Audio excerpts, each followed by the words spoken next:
Tudo bem com vocês? Estamos aqui hoje para falar sobre uma falha que nós não devemos cometer na nossa vida. E para falar sobre essa falha, eu quero tomar como base Isaías capítulo 39, que diz assim: Por esse mesmo tempo, o rei da Babilônia, Merodach-Baladã, filho de Baladã, soube que o rei Ezequias havia estado doente, mas agora já estava bom. Então lhe mandou uma carta e um presente. Ezequias recebeu bem os mensageiros e lhes mostrou toda a sua riqueza, isto é, a sua prata, o seu ouro, suas especiarias, os seus perfumes e todas as suas armas. Não houve nada nos seus depósitos ou em qualquer outro lugar que Ezequias não mostrasse. Então o profeta Isaías foi falar com ele e perguntou: De onde vieram esses homens e o que foi que lhes disseram? Ezequias respondeu: Eles vieram de um país que fica muito longe daqui, vieram da Babilônia. O que foi que eles viram no palácio? Perguntou Isaías. O rei respondeu: Viram tudo, não houve nada nos depósitos que eu não lhes mostrasse. Então Isaías disse ao rei: O Senhor Todo-Poderoso diz que vai chegar o tempo em que tudo aquilo que há no seu palácio, isto é, tudo o que os seus antepassados juntaram até hoje, será levado para a Babilônia, não ficará nada. Alguns dos seus próprios filhos serão levados como prisioneiros e feitos eunucos para trabalhar no palácio do rei da Babilônia. O rei Ezequias entendeu que isso queria dizer que durante a vida dele haveria paz e segurança, por isso disse: A mensagem do Senhor que você me deu é boa. Eu quero falar hoje um tema para você, o seguinte: Eu quero falar para você hoje um tema seguinte: não exiba estratégias ou vitórias. Exiba Cristo na sua vida. Se você for analisar a história antes, o texto anterior, a partir do capítulo 36 de Isaías, até o capítulo 37, até chegar aqui no 39, você vai ver que tanto Ezequias quanto o rei da Babilônia, quanto a nação babilônica, eles estavam sendo assolados pelos assírios. Os assírios, particularmente aqui nos textos de capítulo 36 em diante, o rei Senaqueribe, filho do rei Sargão II, ele vinha afrontando as nações que estavam em volta deles. Eles vinham afrontando Israel, que o próprio Israel estava dividido em Reino do Norte, Reino do Sul, e agora aqui o rei Ezequias, que é o rei do Sul, rei de Judá, ele não queria se submeter ao rei Senaqueribe. E nós vemos aqui, a partir do capítulo 36, que, para a gente entender esse contexto, que esse rei Senaqueribe, ele chegou a fazer um cerco à cidade de Judá, e ele, como ele estava pelejando em outras frentes de batalha, para ele não poder dissipar as forças do seu exército, que estavam pelejando contra outros inimigos, inclusive os etíopes, que vinham contra a Assíria em peleja, quando ele ficou sabendo disso, para não enfraquecer o seu exército e começar a dividir muito o seu exército, mandar para Judá, o que ele fez? Ele mandou o seu general, um mensageiro, para poder entregar uma mensagem para o rei Ezequias. Nessa mensagem, no discurso desse general, o que ele faz? Ele pega e começa a desestimular o povo. Ele começa a falar com o povo que o Deus deles não poderiam salvá-los.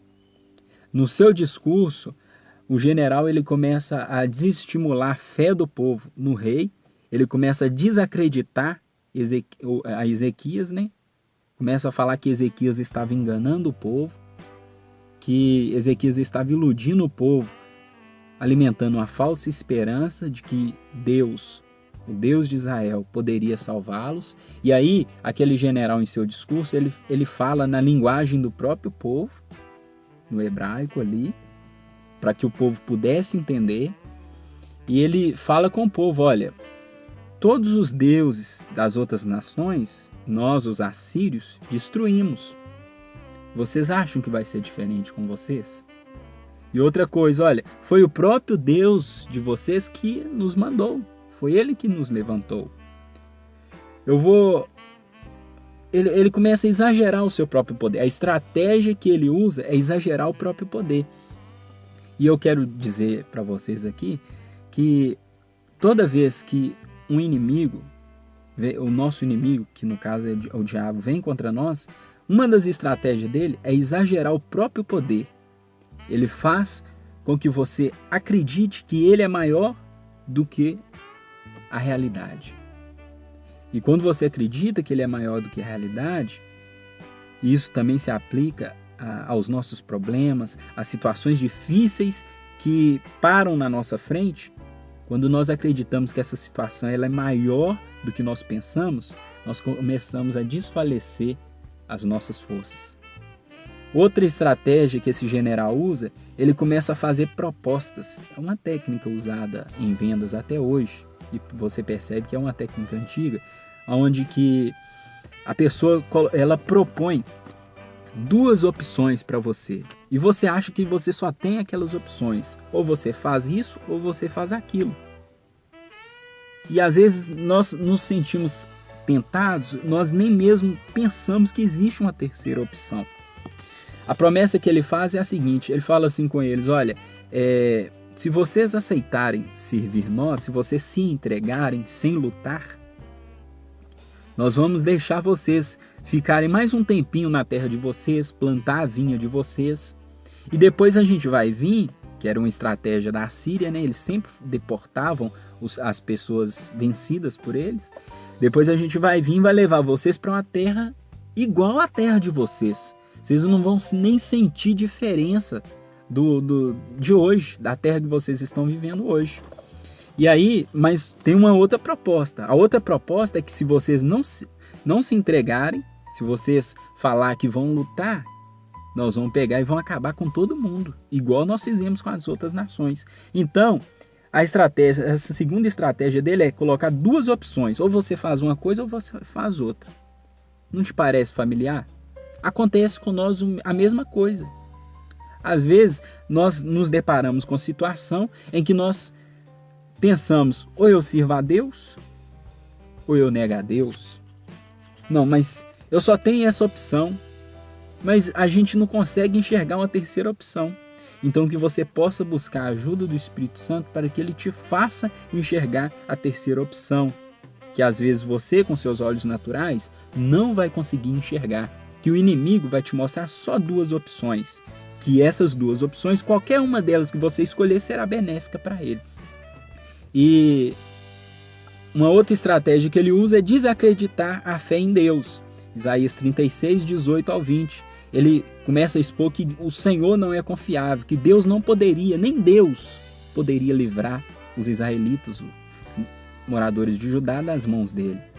Que os meios de Deus, o inimigo nos faz acreditar que os meios de Deus não darão certo. As estratégias de Deus, para nós, às vezes não parecem lógica, mas no final dá certo. Então o inimigo ele tenta nos desacreditar, nos fazer acreditar que os meios de Deus não darão certo.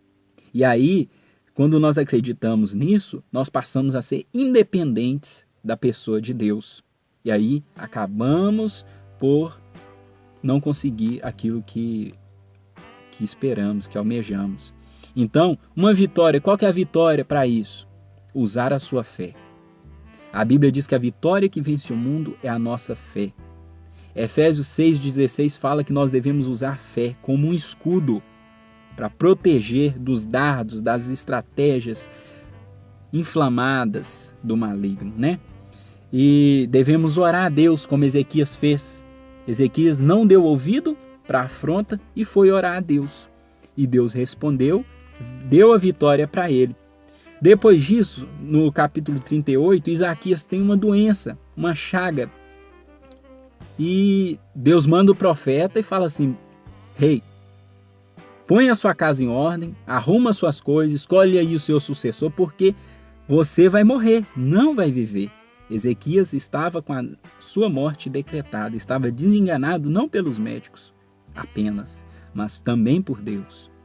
Aí Ezequias vira para um canto, mais uma vez ele ora ao Senhor, se derrama na presença de Deus e Deus muda o quadro e ele é curado de uma forma misteriosa, de uma forma milagrosa.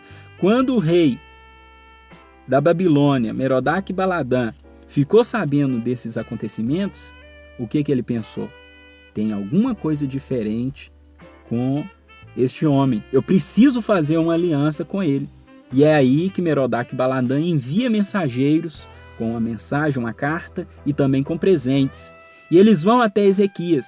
O que ele queria saber? Ele queria descobrir o segredo que Ezequias foi curado milagrosamente, o segredo com que Ezequias venceu o exército, apesar de que foi Deus que matou 180 mil ali dos soldados da Assíria. Ele queria saber qual que foi a estratégia, qual que foi a forma com que Ezequias alcançou aquela vitória. O que era para Ezequias ter feito aqui, irmãos? Era para Ezequias reconhecer o poder de Deus e não exibir suas estratégias, mas exibir aquilo que Deus tinha feito por ele. Então, ao invés de exibir estratégias ou vitórias na sua vida, exiba a presença de Deus, exiba Cristo.